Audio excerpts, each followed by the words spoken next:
Hello everyone and welcome to Tales from the Dark. No, actually, it is episode 13 of the Maritime Witch. This is our Halloween special. So today we have a lot to cover. We're going to talk about Samhain and Halloween, and we are also going to talk about Halloween myths.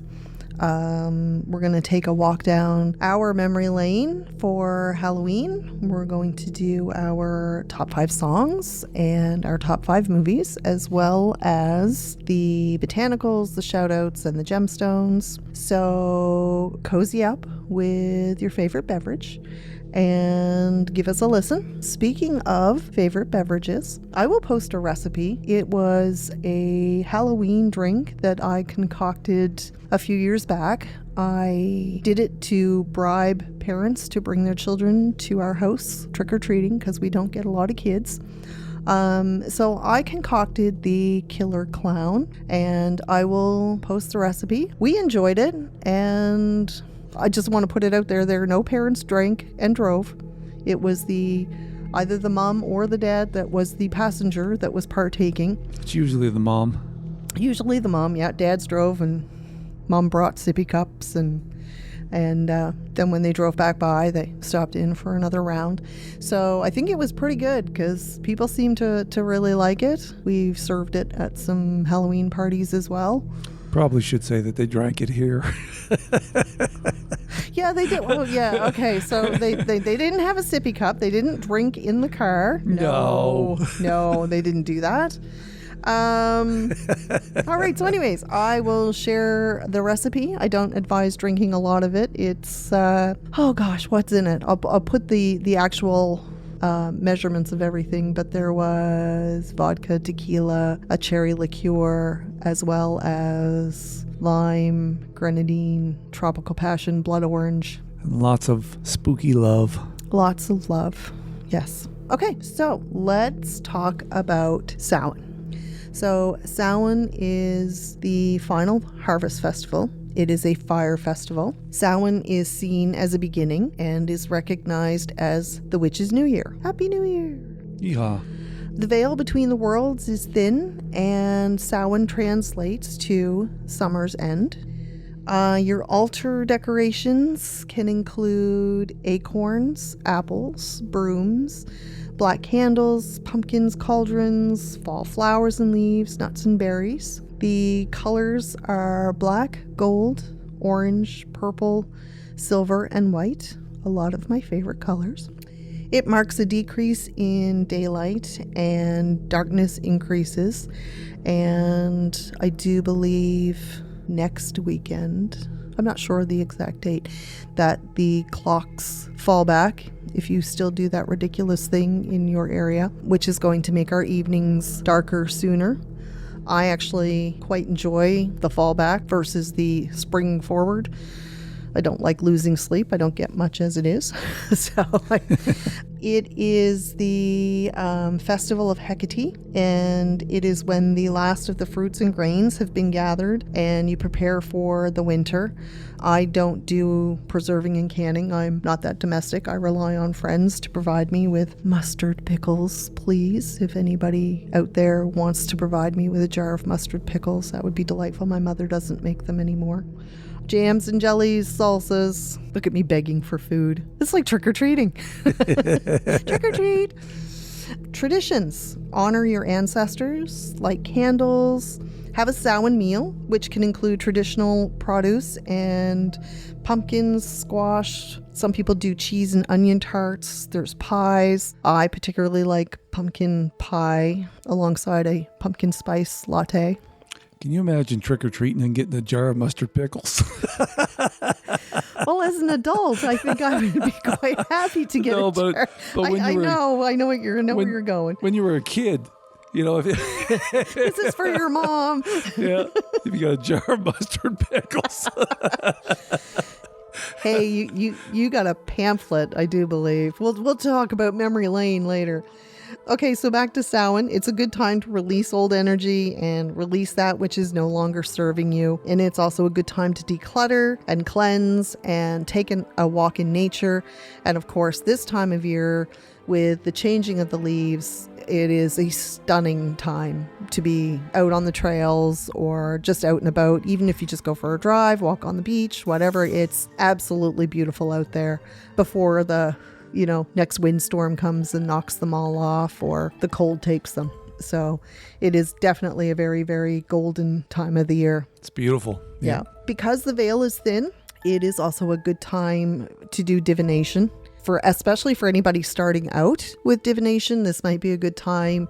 Intuition is a little bit stronger. Like I said, the veil is thinning, so you might find things a little bit easier. So then it also leads into Day of the Dead, Dia de los Muertos. Not Halloween. It is a Mexican celebration where they honor their deceased loved ones on November 1st and 2nd. It is decorated with marigolds. They were used because they are thought to attract the souls of the dead. We carry our Halloween, our Samhain into Halloween, into Day of the Dead, and we kind of do like a 4-day celebration. Actually, we used to also do October 30th. Not that we would, like the crow burn down the city or anything like that, but that was a good time. I usually had my girls here and we had dinner and we would eat spooky Halloween foods and have Halloween music and that sort of thing. So moving on to actually Halloween. So Halloween is traced back to Samhain. People dressed in costumes and lit bonfires to ward off spirits. There is still quite a debate as to whether Halloween is forged out of pagan beliefs or Christian beliefs. There's a big crossover there, but far back in time, there's not a lot of history as to when things actually started. Halloween, as we know it, really didn't start to become popular in North America until the 1930s, where people dressed in costumes and went trick-or-treating. In the 1970s, that's us, which was awesome, was a big resurgence for Halloween. A lot of movies came to the forefront. The horror genre in the 70s was very, very popular. So we are 70s kids. So if you're not a 70s kid, this walk down memory lane may not mean a whole lot to you, but you might find it interesting if you're an 80s kid, 90s kid, millennial. So yeah, we're going to talk about our Halloweens. My mother was not a huge fan of Halloween, but she knew how much I loved it. So she did her best to make sure that I didn't really know she didn't really like Halloween until I was an adult. So, that was never passed on to me that it was a holiday that she just really didn't enjoy. That's a good mom. Yeah, we just enjoy different holidays. So, Halloween memories. I remember there was one Halloween I was sick and I couldn't go trick-or-treating. I was devastated because I love Halloween. Even as a kid, I loved Halloween. And I got more candy that year than I think any other kid who trick-or-treated. Because when all the moms found out I couldn't go trick-or-treating, they brought all their leftover candy to my house and gave it to me because they felt bad. I remember trick-or-treating in the snow. There was a couple of years where there was snow already on the ground for October 31st. I remember that. Most time it was just a chilly October night, very Halloween-y. We had UNICEF boxes, our little orange UNICEF boxes that we would collect, most often dimes, but every once in a while you'd get a quarter. We're talking the 70s here, people. What else? Favorite costume? What was your favorite costume that you dressed up as? Do you remember? Yeah, I dressed up one year as Peter Criss.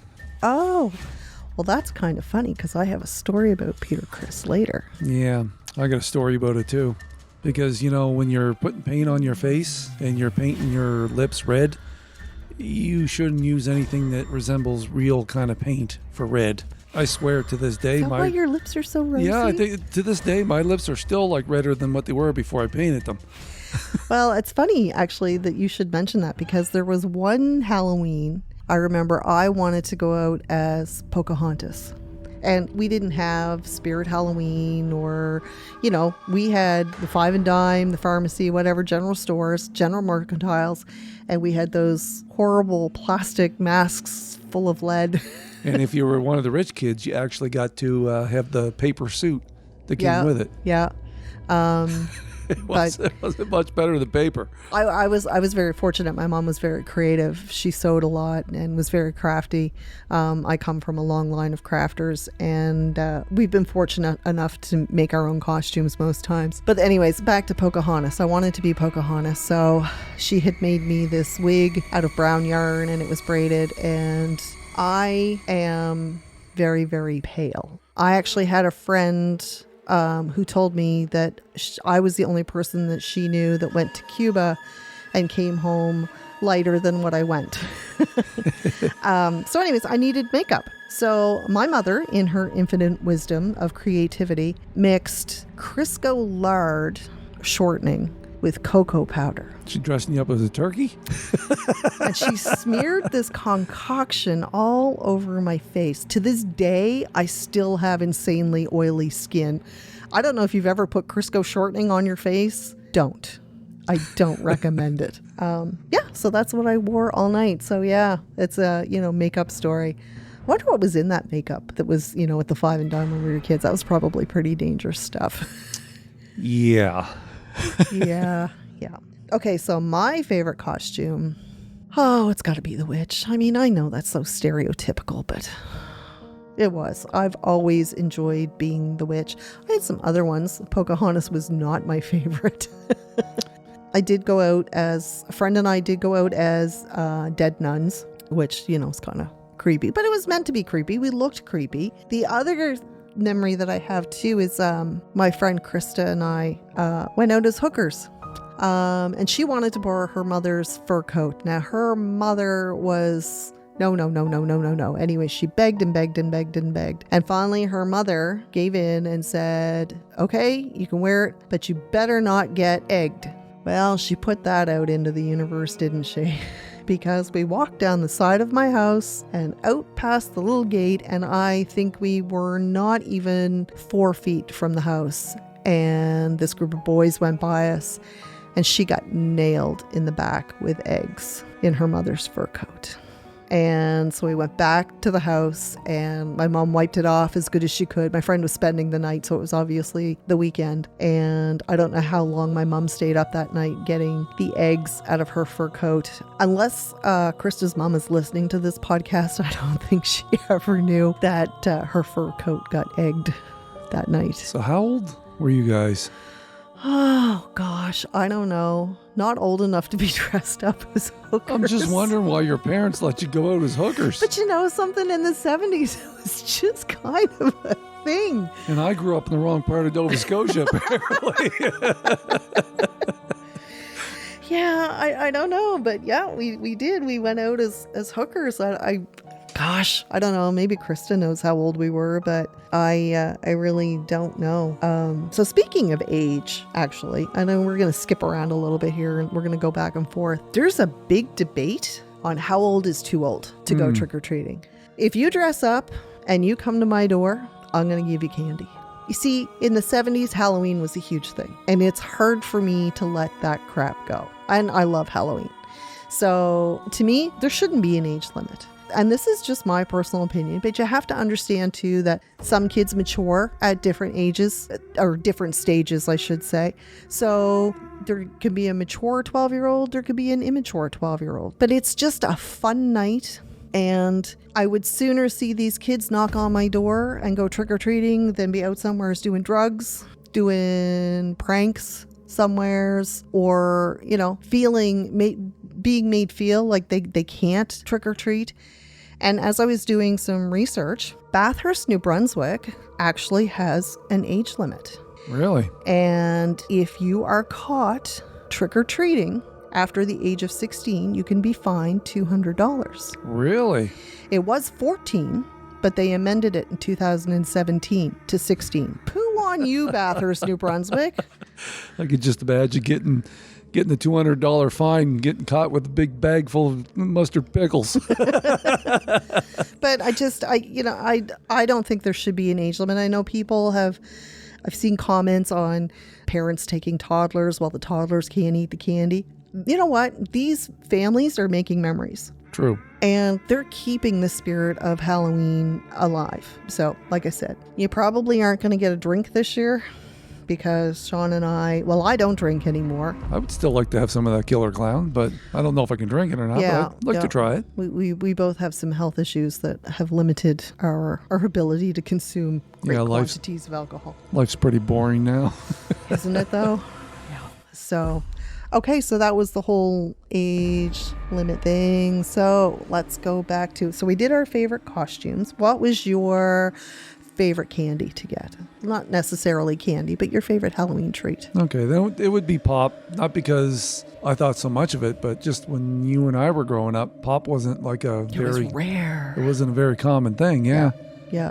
When I trick-or-treated, if I came home with I would always come home with one can of pop because our neighbors gave out pop, but it was rare to get two or more. For me, I always loved getting Aero bars because I love Aero, but my favorite was getting a candy apple. Yeah. Which was also probably more rare than the pop because that was super rare. I generally make candy apples every year for my trick-or-treaters. And because we only get one, who is now 4, I end up eating a lot of candy apples. So, or, giving them away to your sister and, coworkers. Most hated candy that you would get. Well, back in the day, it would be the Candy Kiss. That was mine too. But you can't get them as much now today. I haven't seen them. That's probably because nobody likes them. Well, but see, here's the thing though. Like years later, we got some of that and they weren't that bad. They weren't that bad. I actually liked them. But just when you're a kid and you're getting nothing but candy molasses kisses. Yeah, because they were dirt cheap to give away. I mean, I think it was like, buy this Halloween suit with the plastic mask and get a free bag of candy kisses. Yeah, I don't know. I always used to like getting treat bags. Yeah. That would be like different kind of candies. Caramels were huge. Yes. Used to get a lot of caramels. They made my teeth ache, but loved getting caramels. What else did we get? Apples. Yeah, so we had those plastic Dracula teeth. Remember those? Yeah. Every kid was wearing those. They had the Dracula because you just stick them in your mouth. Yeah, you drool a lot. I still drool when I'm sleeping. You drool and then the sides of the plastic would like cut in your mouth. Yeah. And almost everything that we wore back then, even like the plastic masks. Very dangerous to be a child in the 70s. Well, those plastic masks, it's like you would go out trick-or-treating for about maybe half an hour and you had stuff dripping down your chin from sweat. Yeah, from your breath. Yeah. That was disgusting, actually. One thing I did love about Halloween getting apples is, and we'll get to the myth part after a little bit, but my mother would take the apples out of my bag and she would cut them up and she would make apple pies. I'm not a big fan of apples unless they're smothered in candy. But the smell of that apple beating around your pillowcase for the whole night, it was a Halloween smell. Like if you go back to the 70s and if there's a smell for Halloween, it is the apples inside that pillowcase. It made you a happy hooker. I was a happy witch. Hooker. Listen to you. Well, I can't believe your parents let you go out as that. I know. We're going to get to good parenting later too. That's another podcast. Sean keeps getting, no, it's actually in this podcast. Sean keeps getting ahead of me. He hasn't seen the notes. Any other Halloween memories? I got one. I think I was about maybe 10 or 11. And I got this glow-in-the-dark skeleton. And I thought, okay, what would be a really cool thing to do with this glow-in-the-dark skeleton is, because it had like a little loop thing on the top of it. Mm-hmm. So I tied the string right up to the top of the ceiling.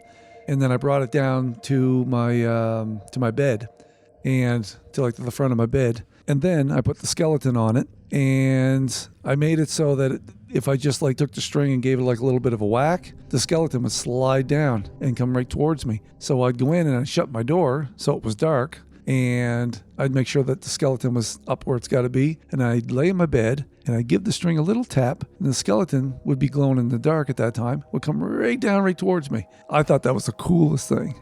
Did you trick or treat? Well, you actually came from a big family, so Ish. Yeah. So you obviously never had an issue trick or treating like alone. No, because I have a brother that's about 4.5 years older than I am, and I would always go out with him. Yeah. See, I don't have any brothers and sisters, and so Halloween was kind of like finding a prom date for me. It was just like, trying to find that friend to trick or treat with, and then they'd cancel on you, and then you'd have to find somebody else. And when I was younger, if I would have known you were going out as a hooker, I would have been your date. Oh, we're just going to be stuck on this hooker thing for the whole show. I'm so sorry, Krista.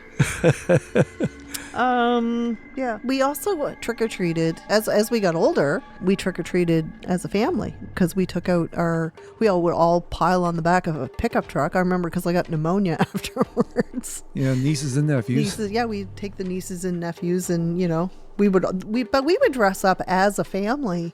Yep. And go trick-or-treating. So that was kind of a cool memory, and it was cool. It was fun to do with the kids. Now we're moving on to like trunk or treat, where people just pile in a parking lot and have their treat bags in a trunk, and the kids, it's a sore spot with me. And I understand the safety of it. I understand the ease of it with both parents having to work these days. But as a 70s kid trying to keep their traditional Halloween trick-or-treating alive, trunk or treat is not for me. It's not my friend. Now you say trunk or treat. Trick or treat means you give me the treat or I give you the trick. Hiding dead bodies in the trunk. So that's where my mind is going. Trunk or treat's going to be give me the treat or I'll put you in the trunk. Well, Sean and I went to It's Just a Bunch of Hocus Pocus yesterday, and that was awesome. Part of that was a tea leaf reading. It was kind of like a crash course in tea leaf reading, and Sean read my cup, and apparently I'm going to turn into a homicidal maniac within a year. So look out, Walmart. Well, what I seen was like a witch with a broom and a knapsack and a set of legs sticking out of the knapsack. And we laughed. We did. We had a lot of fun. It was a lot of fun, yes. Thank you, Darlene and Lacey, by the way, for putting on such an incredible event. Yes. It was so much fun. There was music, there was tea leaf reading, there was costumes, there was prizes, there was games. It was a great day. And there was snacks. There was great snacks. It was a great day. Yeah, if they ever do anything like that again, go. Definitely go. Yeah, it was definitely worth the money to get in through the door, and all the proceeds went to the fire department. Very good cause. Yeah, and if she does decide to do it again, we'll definitely make sure that it's on the shout outs. But yeah, anyways, it was a great day. And if you get a chance, actually, we had discussed tea leaf reading, I think previously when we did the episode on divination, and just briefly, but that was the first time I had ever actually done tea leaf reading. I do have a book on it, but it's something that I've never dove into at this point. What else? Okay, so Mr. Peter Criss. So on October 29th, 1976, and you can watch this on YouTube, and I will try to remember to post the link. So as a 70s kid, there was a lot of variety shows on TV, and there was the Paul Lynde Halloween special. Yep. And which also takes us back to Bewitched because he was Uncle Arthur. But I remember watching the show and I was mesmerized because Kiss performed. And they sang, I think, Detroit Rock City, but Peter Criss sang Beth, and I fell in love. I fell in love with cats, not with Peter Criss. But it's kind of funny that, you and your ruby lips there dressed up as Peter Criss, and you are a musician. So, Beth is kind of a fitting song for our household. Well, one of the reasons why I did dress up as Peter Criss was because even back then, the makeup was easier. Well, not so much of the makeup. It was easier, yes. But it was not because I wanted to be a drummer. I just always knew I was going to be a musician. So even back then, I was like trying to start bands and everything. I think I was like 11 or something. And yeah, even back then I knew. So yeah, I was kind of drawn to doing the musician thing, and Peter Criss was just kind of, Yeah. And I mean, I had, we didn't have a lot of pets growing up. I had a dog. I got him for my 7th birthday, and I lost him when I was 21. And then we actually didn't dive into the world of cats, totally not Halloween related here, until you and I got together, and then we were adopted by Joe. And then it just... And then our second cat, which we called our Halloween cat because it was a black cat. Sherman. Yeah. And then Cleopatra. And then Jubies, and then Tuxedo Flurkin Archibald Vladimir Hardy. If we're going to be technical here, that's his real name. We called him Tux, but that was his real name. He was a grand kitty with a grand name. So anyways, that's totally off the beaten path of Halloween.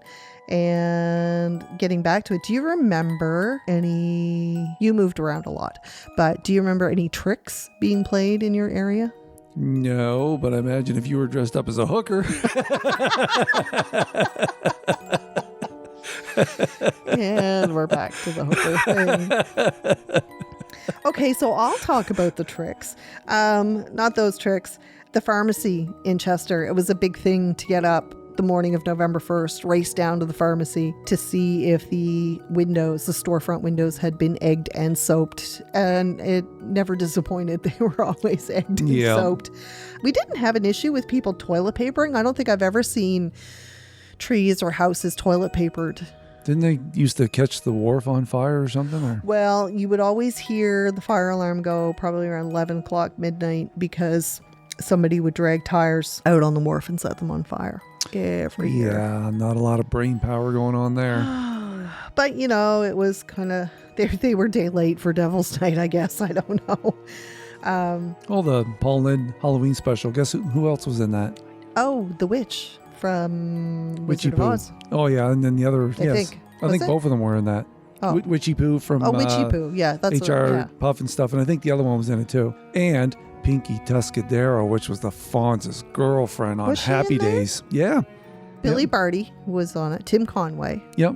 I think so. Yep. Yeah. I did a little bit of research. Yep. So I haven't watched that in years, but it is on YouTube. Like I said, I will share the link on that. But sorry, I changed the subject. No, that's all right. That's all right. Treat bag, pillowcase.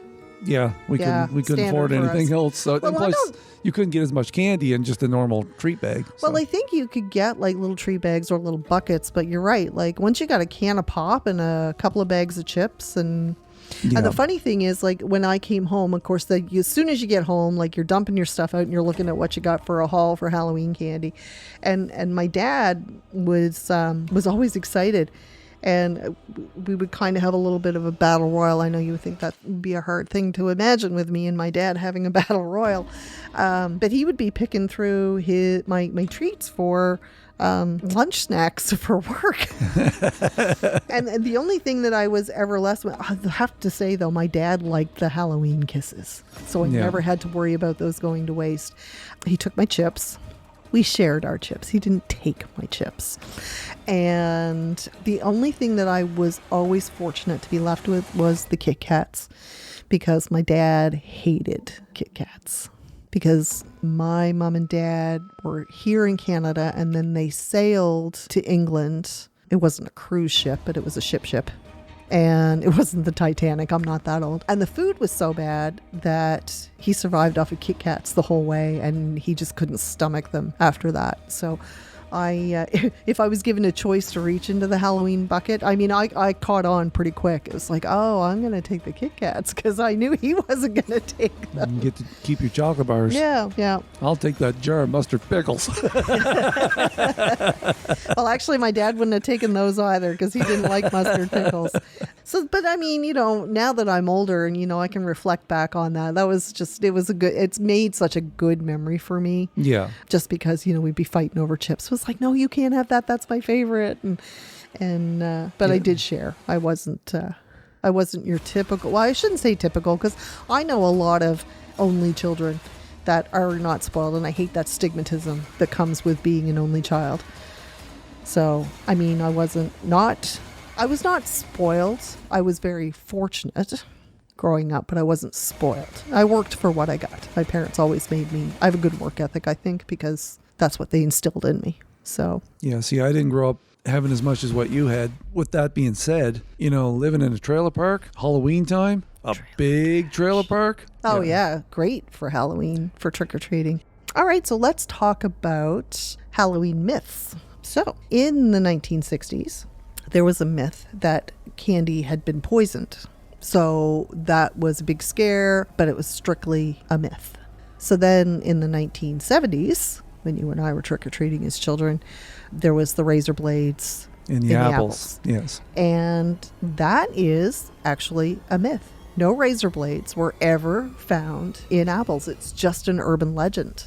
So yeah, there was no verified reports. It's just, people concocting stories. And it's funny because you go back to the Salem witch trials of how easy it is for a story to get out of hand. Yeah. People died in the Salem witch trials because of just a story being told. That had more to do with greed, though.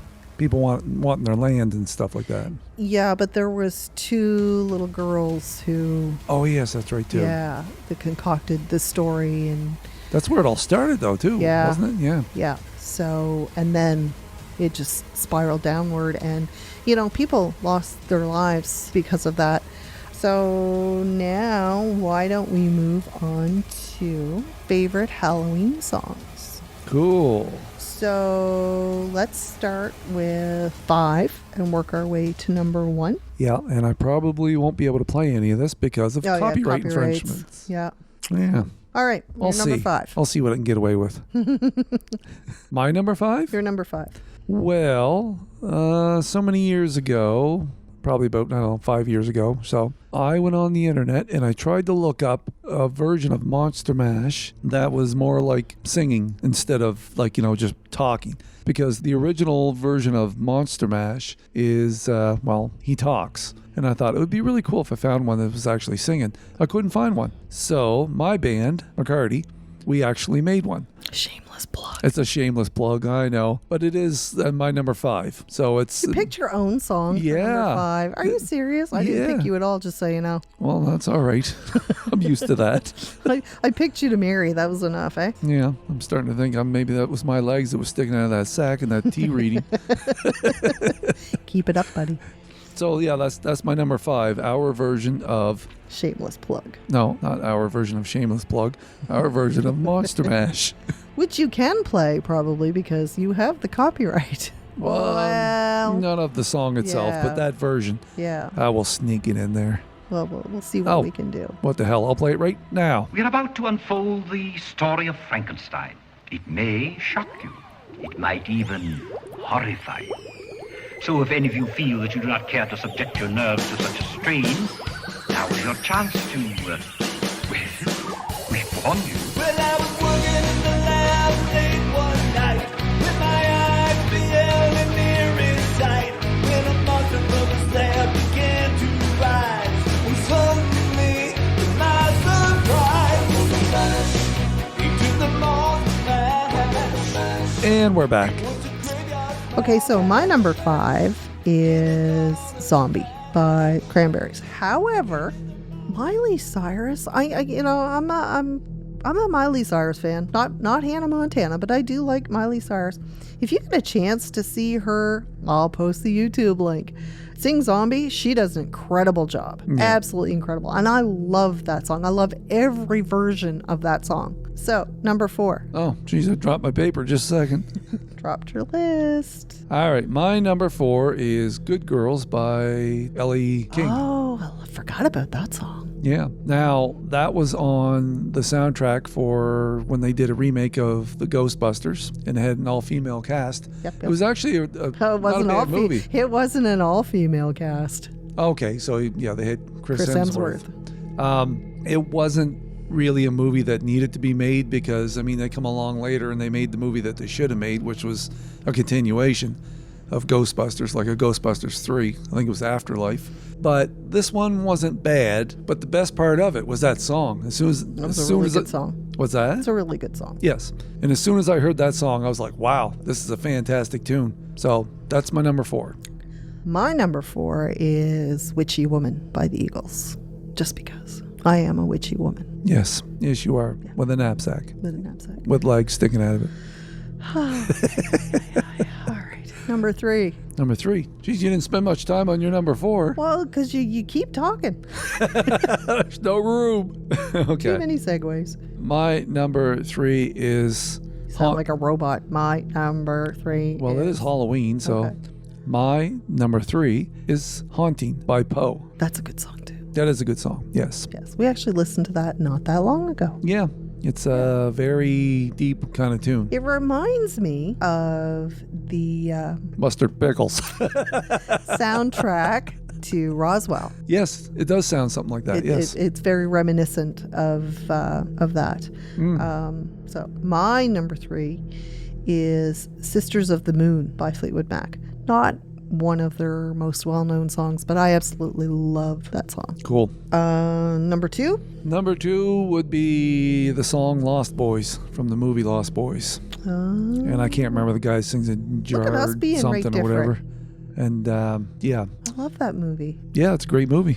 It's not on my favorite movie No, list. it's not but on that's, my favorite movie list either. Maybe we should put that as an honorable mention. Yeah. Oh, true. see, now I'm starting to think of other movies too. This is going to be a 2-hour podcast. This is going to be a long. Okay, ladies and gentlemen, this might be just part 1. Okay, so number 2. Number 2 I just said number 2, Lost Boys. Oh, right, sorry. My number 2, Twilight Zone by Golden Earring. You're traveling through another dimension. A dimension not only of sight and sound, but of mind. A journey into a wondrous land whose boundaries are that of imagination. That's the signpost up ahead. Your next stop, the Twilight Zone. I love my favorite song. Cool. Well, it's not my number 1 though. I struggled between number 1 and number 2 because I love both of these songs so much. But yeah, so Twilight Zone came in for number 2. Yeah, and I can remember the very first time I heard the Twilight Zone. Well, it's just Twilight Zone, I guess. I was crawling into a tent in the summertime, probably around 1982 or 83 or something. Maybe 84, I don't know.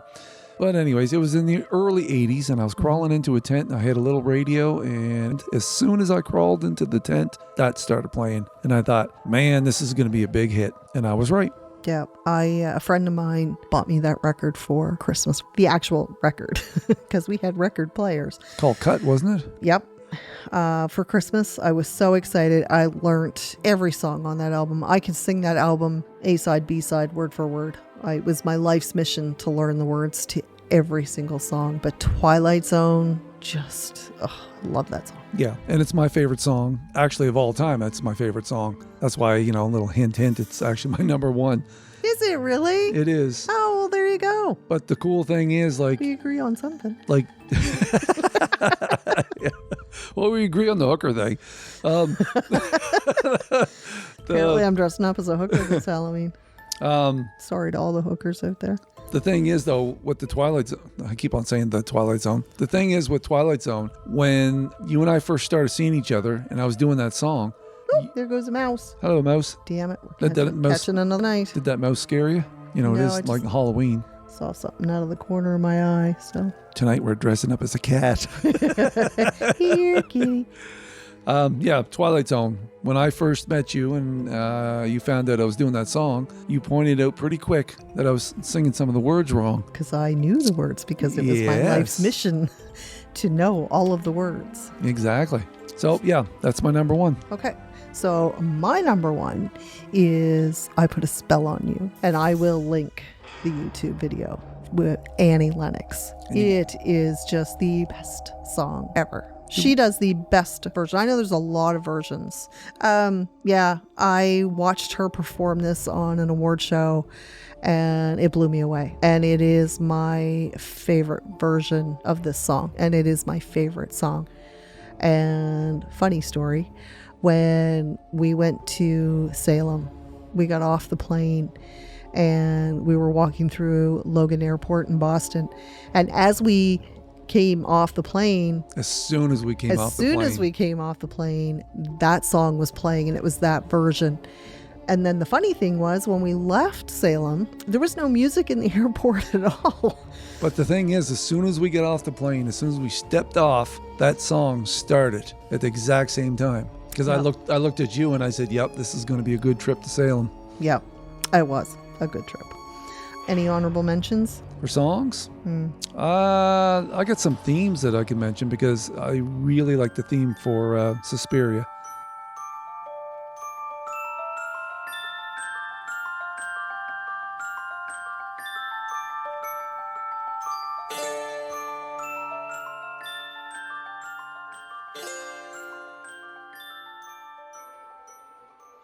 That's actually, if you like horror movies, it's actually a pretty good horror movie too. And I like the theme for The Shining. Oh, yeah. Oh, crap. There's another movie I forgot about. Actually, I like the theme for The Keep too. So, yeah.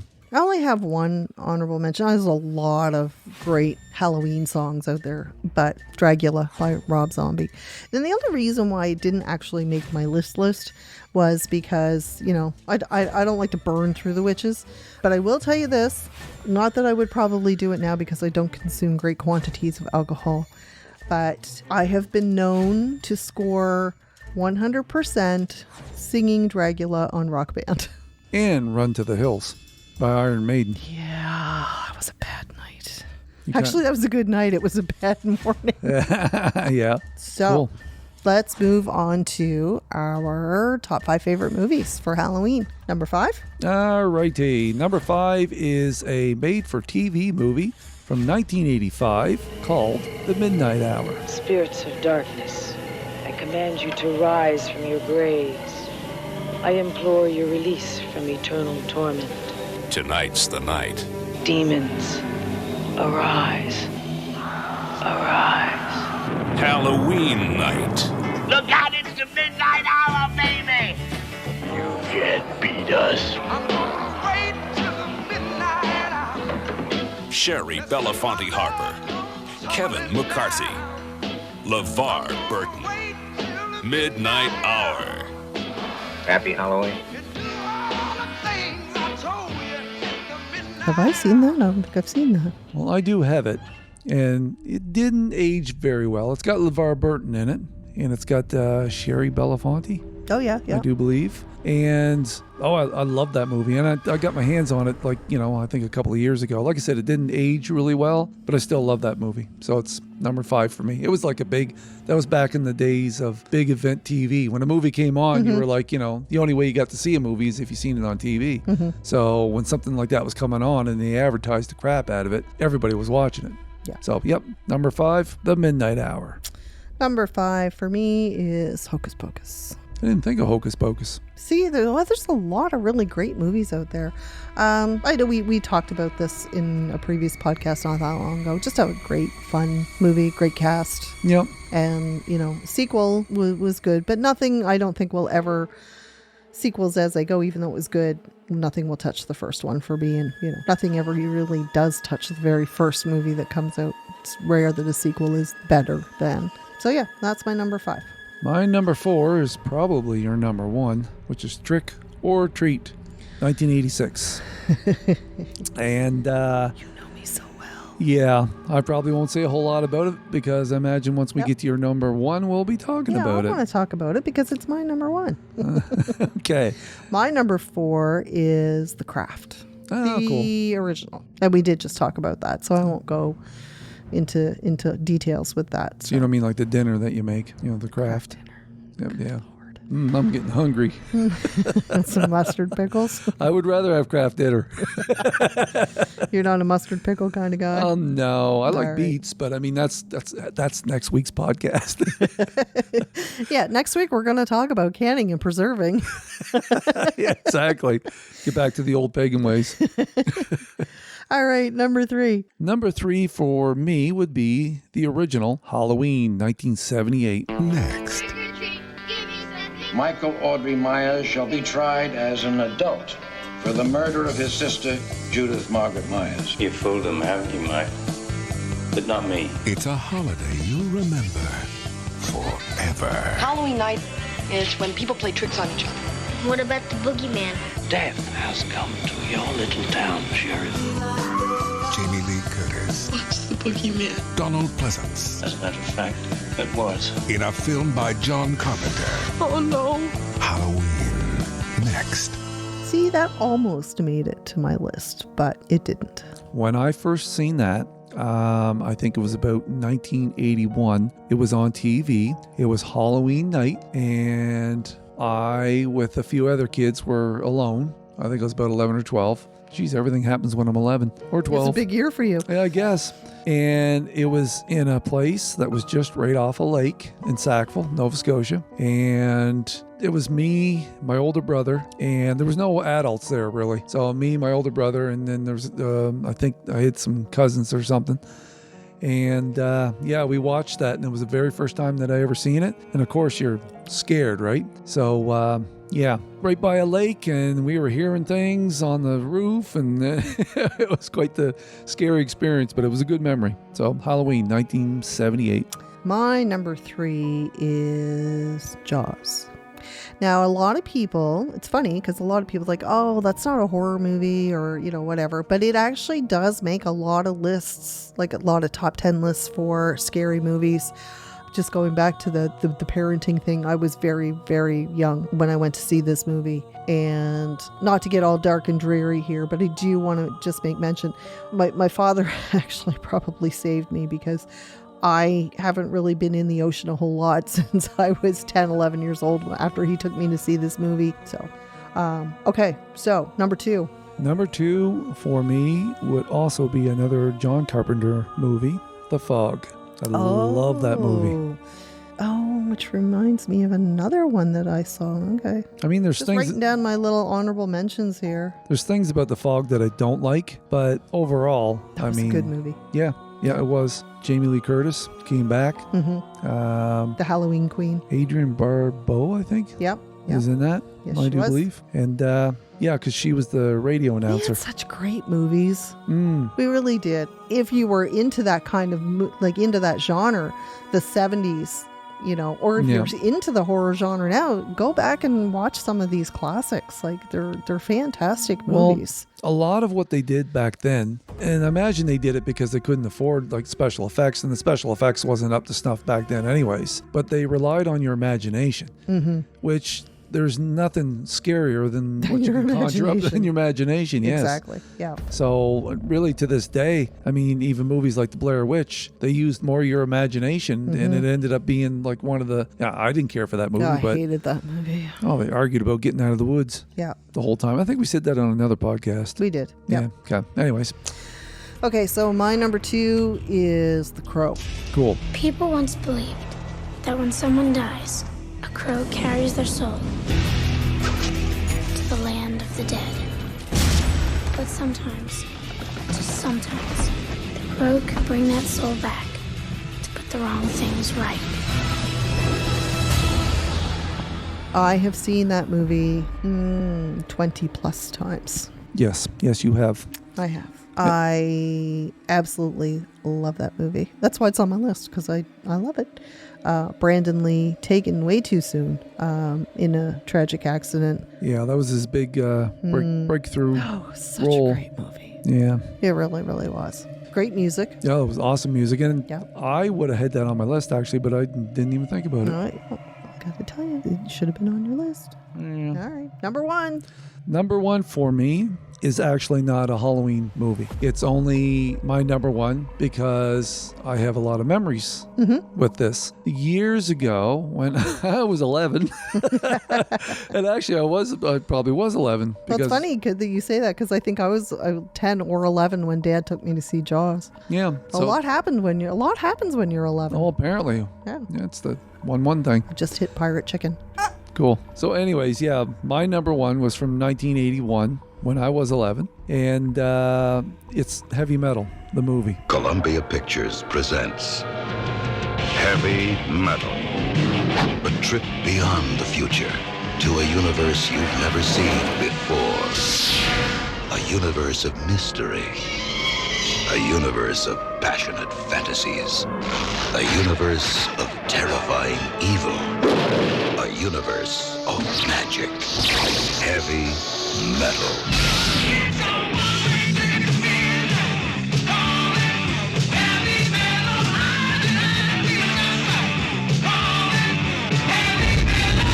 heavy metal, a step beyond science fiction. Don't hate me here, but I'm not a fan. That's perfectly fine. The thing is, my memory that surrounds that is that we had a Halloween party. And on Halloween, when we had the party, it was out in this big barn. And the big barn was all decorated and everything. And I'm laughing because you shouldn't have been watching heavy metal at the age of 11. I didn't see it till like years later. So I was listening to the soundtrack. They played the soundtrack on a local radio station called C100. And they played it, the whole soundtrack, for Halloween night. And we had the radio on in the background while we were having this Halloween party. So that, to me, made heavy metal always stand out as like a Halloween kind of thing. Mm-hmm. But see, the thing was, the movie was still out in the theater then, and it was restricted because there's nudity in it. And it just got hookers. Well, actually, I think there was hookers in it, actually. But it was restricted, so there was no way I was going to see it at 11. So I didn't get to see it actually until right before I met you. Mm-hmm. But it's my all-time favorite movie. My all-time number one, which you already, spoiled it, was Trick or Treat. Wake up, sleepyhead. It's party time! Rock and roll will never die. At least not this Halloween. I've heard of raising spirits from the dead by incantations, right? Yes. I did that by playing the record backwards. You're kidding. Sammy Kerr. He's a rock and roll nightmare. Sammy Kerr. His fans won't let him die. He won't let them live. You should be loyal to your hero. Make it turn on you.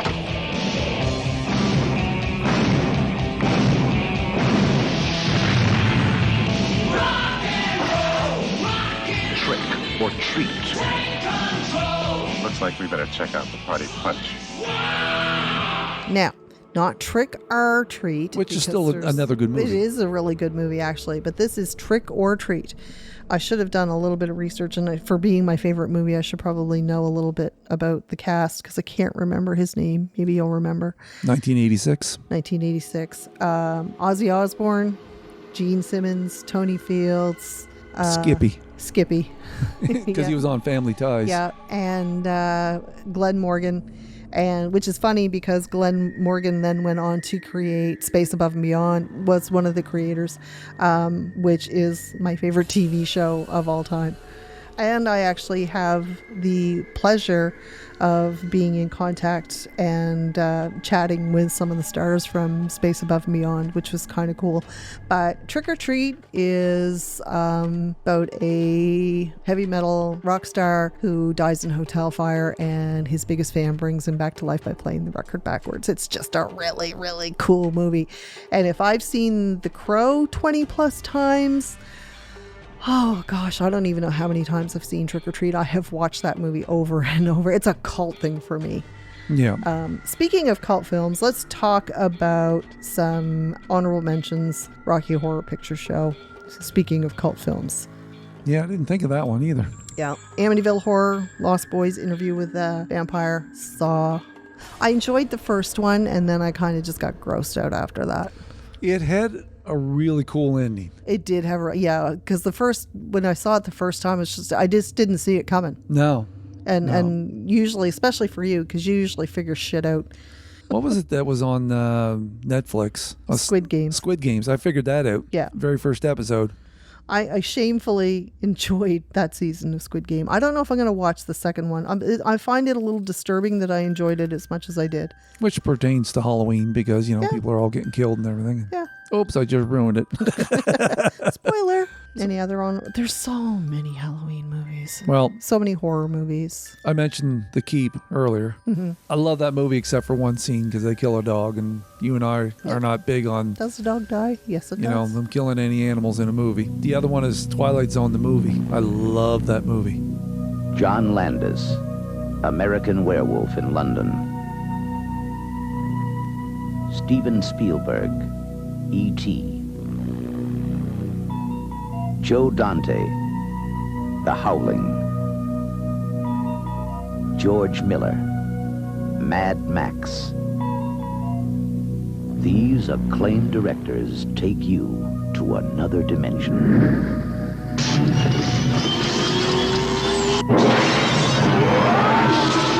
A journey into a wondrous land whose only boundaries are your imagination.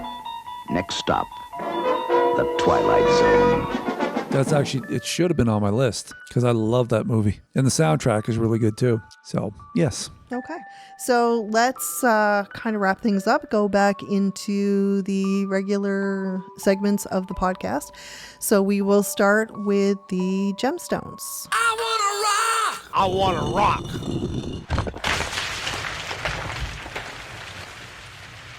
So the gemstone that I have chosen this time is the bloodstone. It is also known as heliotrope. It is a mineral.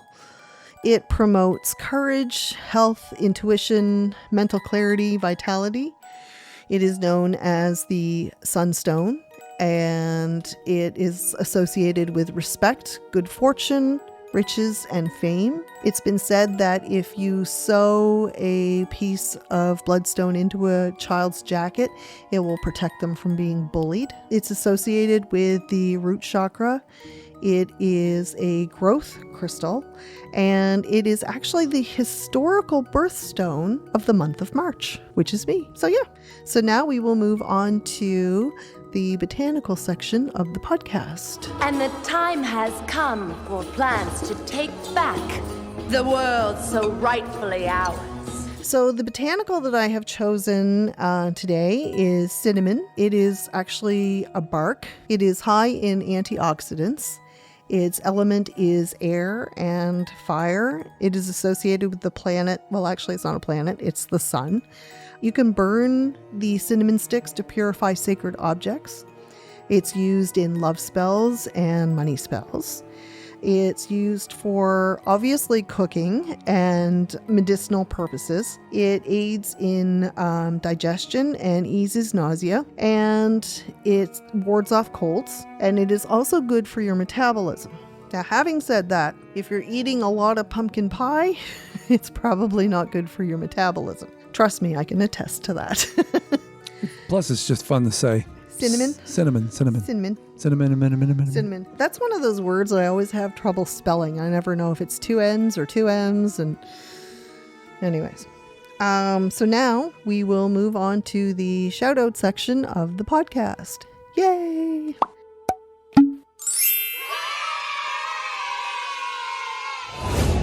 So actually I want to back up the bus a little bit with the shout outs because I did miss 2 birthdays. A shout out to my little moon pie, who was 4 on October 5th, and to Sean, who was not 4 on the 6th. So belated happy birthday. Oh, thank you very much. You're welcome. 24. You were 24. Yeah, Moon Pie almost made it to your birthday, but she just couldn't hold out for another half an hour. Yeah. We were actually having your birthday party, and that's why she couldn't come along. That's why she didn't make it to your birthday party. Our niece. Yes, she was very much so in labor, and I think we got the call around 11:30ish. Yeah, we said, why aren't you here? Well, just come on over now. Bring the baby. And a jar of mustard pickles. Jar of mustard pickles, yeah. We're going to get so many jars of mustard pickles after this. The other event, still a little ways down the road, the Merry Witchmas Fair on November 25th at the Chester Legion from 10 till 4. I will probably, hopefully not bore you too much, but we'll probably dedicate an episode or at least part of an episode to that event. I am the host, and I would like to showcase my vendors, shameless plug, and just talk about the event as much as possible. So we will see you. Well, we won't see you. You'll hear us. We will be back in 2 weeks' time. And in the meantime, may the universe find you safe, happy, and healthy. Blessed be.